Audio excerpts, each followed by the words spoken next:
So tonight's episode of Monday Night Raw was pre-taped. It was pre-taped from last week. So this week was a Raw that was a week old. And pre-taped Raws generally for the most part aren't really that exciting. Not a lot happens due to the fact that it's pre-taped, that the WWE is on tour right now in the UK. So we're gonna break this down here. Show started off with Rhea Ripley. She came out, she called out Raquel Rodriguez and Liv Morgan. She says that she wanted a piece of Raquel and Liv Morgan because of what they did to her at Bad Blood. This prompts Tiffany Stratton to come out and interrupt her, and Rhea says that she needs to get out of here before what happens to Raquel and Liv happens to her here tonight. But as they're both in the ring, they get ambushed by Liv Morgan and Raquel Rodriguez. This leads to later on we get a tag team match. So we get this tag team match at the end for the main event, and it's your run-of-the-mill standard tag team match. At the end, Nia Jax ends up disqualifying Rhea Ripley and Tiffany Stratton. She does this and she takes out Liv Morgan, and Liv Morgan is prone right there, ready for a cash in. Tiffany Stratton gets her money in the bank. As soon as she's about to cash in, though, Dominic Mysterio makes a save Liv Morgan from a potential money in the bank cash in here tonight. I thought this was okay. Rhea Ripley and the Liv Morgan stuff is kind of on hold right now until we get this Crown Jewel match out of the way, which I've said what I said about that whole concept. So I'm just kind of bracing until we get to Survivor Series. We got a Gunther and Cody Rhodes face to face here. Cody Rhodes came out. He says that they were in St. Louis, Missouri. This is where the We Want Cody movement first happened. He says he's internally grateful for this city, for everything that has happened ever since, and that prompts Gunther to come out here. And I was expecting such a troll job from Gunther, because Gunther is known to be a troll, right?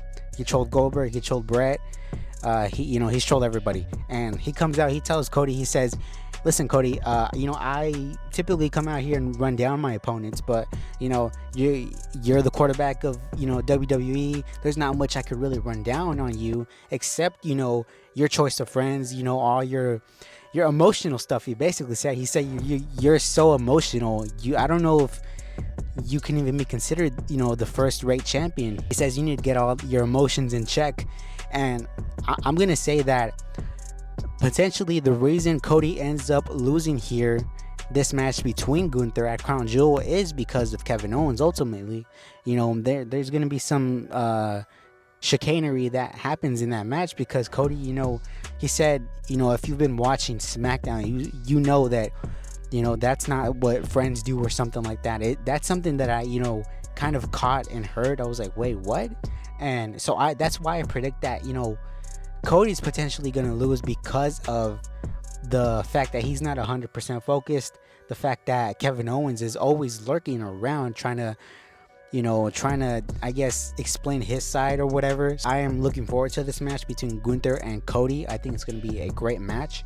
And speaking of which, we have a Seth Rollins and Bronson Reed. They make their match official. Seth Rollins and Bronson Reed, they're going to square off because both men are essentially kind of hungry for it. Bronson Reed wants to make a name out of Seth Rollins. Seth Rollins, he says he hasn't been 100% for every single match that he's been in this entire year, but this is what he does. He loves to shut up the new kids and prove them wrong, and we get this match made official. And for the people that thought that Damian Priest and Finn Balor, that story was wrapped up, it turns out it might not be, because Finn Balor is asking for a rematch because he feels like he's owed one. I don't know how he's owed one though.